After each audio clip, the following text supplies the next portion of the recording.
ask everyone to adhere to a 1-minute time limit since we are pressed for time. Well, I really appreciate it, Sharon and members, to listen to my concerns.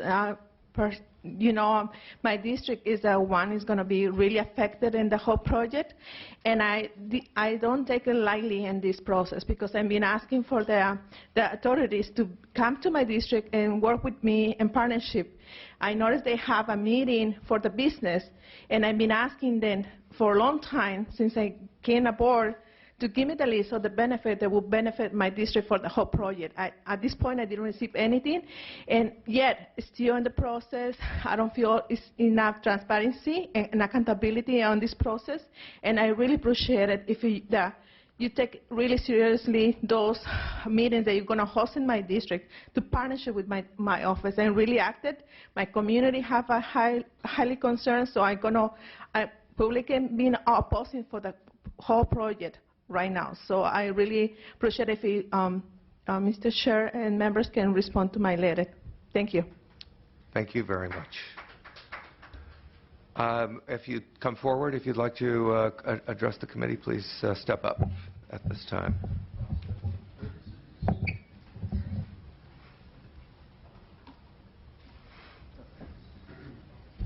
Thank you, Mr. Chairman, committee members. Keith Dunn here on behalf of the Association for California High-Speed Trains. I'd like to thank the committee and your staff for putting this meeting together to clarify and allow the authority to respond to the multiple press reports that have been out there and to lay out kind of where we are on this project. We continue to support this project and would like to congratulate the authority for their transparency, the fact that we can go back into minutes from December 8th and pull out specific quotes from members of the board.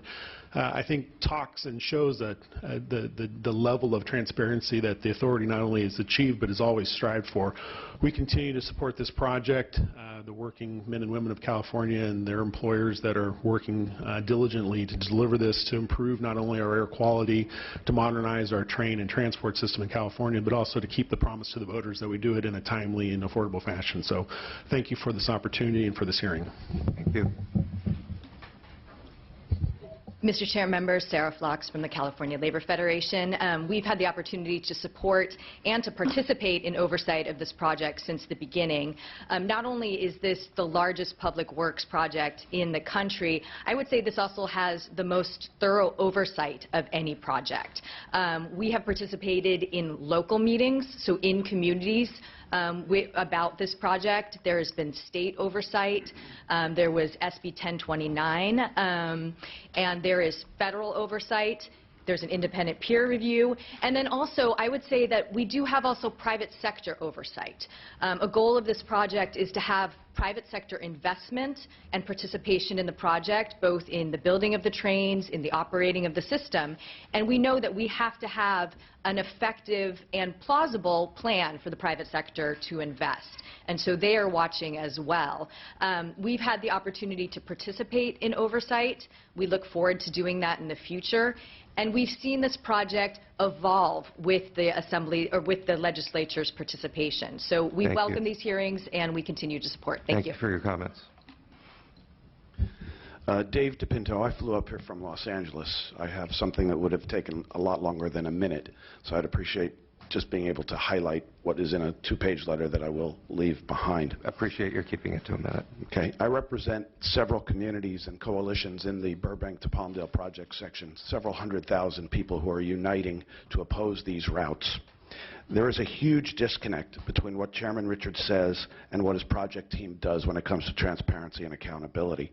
The facts belie some of that rhetoric. We have argued publicly for 6 months that the authority was not following up on communicating about a commitment made and voted for unanimously at its June 9th board meeting to conduct and complete within 6 months upfront studies on water, seismicity, and tunneling impacts. It's 8 months later, the studies are still not done. We expected the authority to conduct the studies with independent third-party experts. It didn't happen. We tried repeatedly from June until December. Nothing happened. The authority canceled all public meetings in November and December and left us hanging as we went into the holidays. If you could wrap it up, sir. This is the most important point. It was then that the authority announced that it engaged the Mineta Transportation Institute to study equine issues. This is the kicker, and this is what happens when there's a lack of oversight and tremendous financial and timeline pressures. On December 3rd, we found a problem. The CEO of the High-Speed Rail Sir, you Authority... need to wrap up your comments. You're half minute over. This is a really important point, and I came all the way from Los Angeles to deliver this message I to you. understand that. We have other people, and we only have a limited amount of time. I respect all those folks. I'm going to make this last point.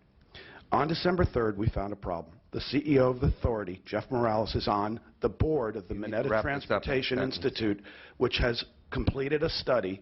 The study is flawed. It's erroneous. It's now part of the public debate. It's going to be used to cut the throats of our communities. Your time has now expired. I think the process is ridiculous that we can't speak more than a minute. Where can I leave my materials? You had it to me.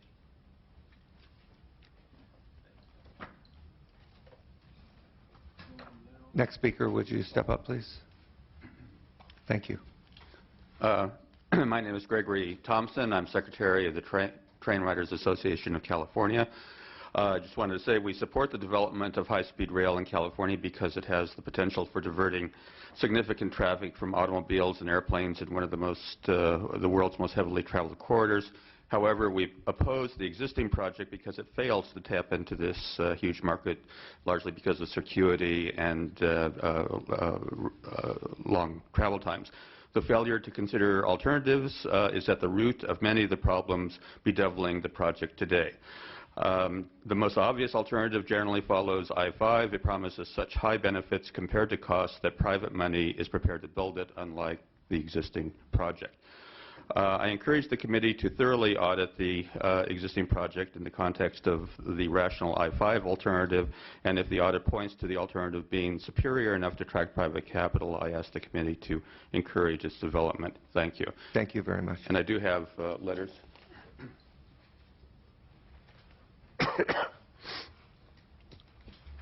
Frank Oliveira, Citizens for California High-Speed Rail Accountability. Chairman Bloom, this is the most complex project in the United States. It has concerns, real concerns in our area. We've drove 4 hours today. This planning, this hearing, with only allowing this amount of time for public comment is inadequate.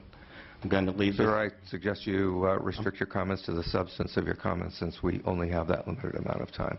Yes, sir. I'm going to hand this to your clerk rather than discuss it. All right, thank you. We'll take a look at those. And in defense of the chairman, these fellows who are here, and some of them are armed, they are authorized to take us by force to the floor if we do not come. So it is not exactly all within our choice. Welcome. Yes, good morning. My name is Ross Browning with the CCHSRA, California Concerned Citizen for High-Speed Rail Accountability.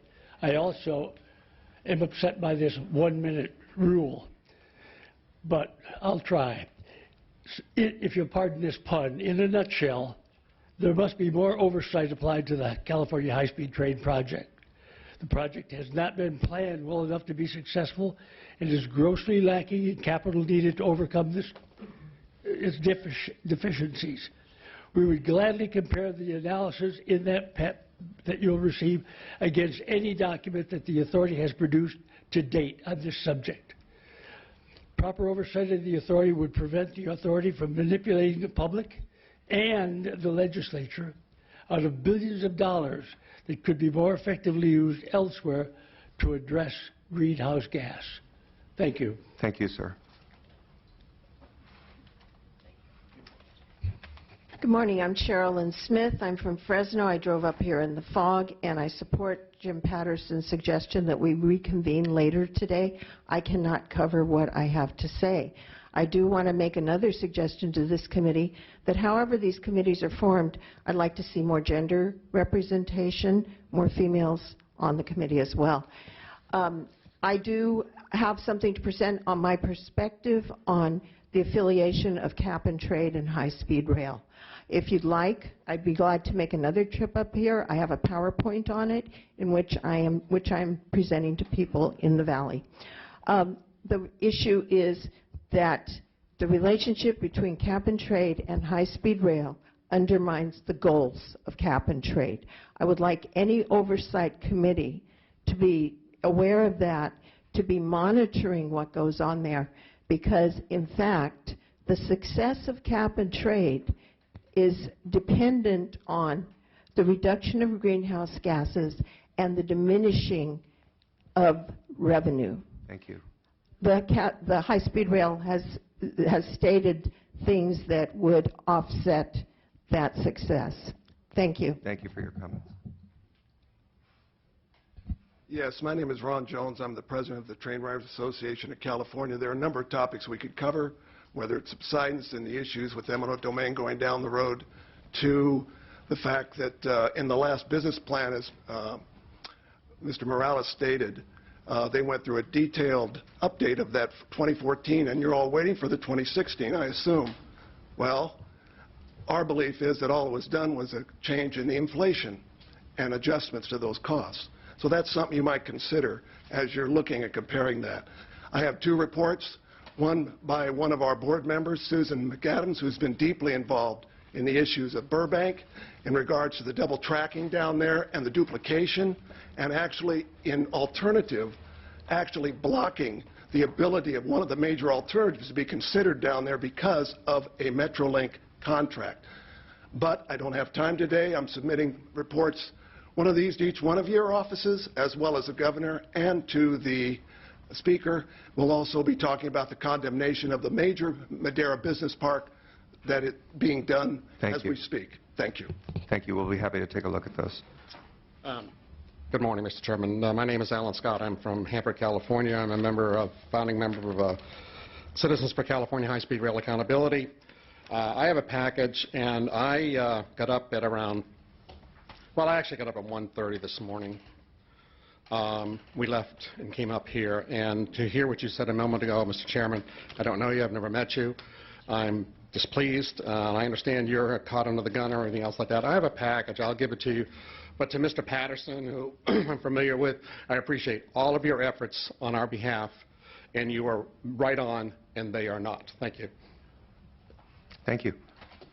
Thank you, Mr. Chair, members of the committee. Welcome. Jeremy Smith here on behalf of the State Building and Construction Trades Council. We represent many of the construction workers who are hopefully going to be working on this project in the long run. So I'd just first like to say thank you to the authority and to Mr. Morales and the board for their transparency and their eagerness to be placed under oversight. I think they've been very transparent, very forthright in what they are thinking and saying and doing. And I'd just like to remind the committee finally on the way, as I finish my comments, about all the tripwires and safety valves, to use Mr. Richards' point, that currently exist. The GAO, the Independent Peer Review Group, the International Union of Railways, this budget subcommittee, Senate budget subcommittee 2, the myriad pieces of legislation that have been introduced over the last 4 or 5 years to stop the project that in and of themselves create many oversight hearings in all of the committees those bills are heard in, and finally the LA Times and every other major newspaper in the state who are keeping their eyes peeled on this project. Thank you, sir. Thank you. Shauna Green from Hanford, California. Since I only got 1 minute, I'm going to make this real easy. They're liars. The proof is in here. They're using capacity instead of ridership. They had Diana Gomez come to a meeting at Kit Carson School and lie to our faces saying they were taking less land when they were taking more. They're liars. They are not to be believed, and you better do your research. Thank you, Mr. Chair. Matt Robinson on behalf of Caltrain. Jeremy named all the things I was going to name, so instead I'll just say I think there's ample oversight on this project. We go through it with the authority. Our electrified system that will come online in the next 5 years is going to be kind of the first display of what long-distance electrified rail in California is going to look like. It is a critical component of the blended system that was mentioned here earlier. And lately, as we've kind of picked up steam and reevaluating how the project's going to interface with Caltrain, I want to just commend the authority staff, Dan and Jeff, for being more than willing to work with us on the peninsula and help us perform outreach with our citizens down there, who also express a lot of the same concerns you're hearing from folks in Southern California, the Valley. But the authority's always been there to answer those questions and help us facilitate that project. Thank you. Thank you very much. And with that final comment, we are adjourned.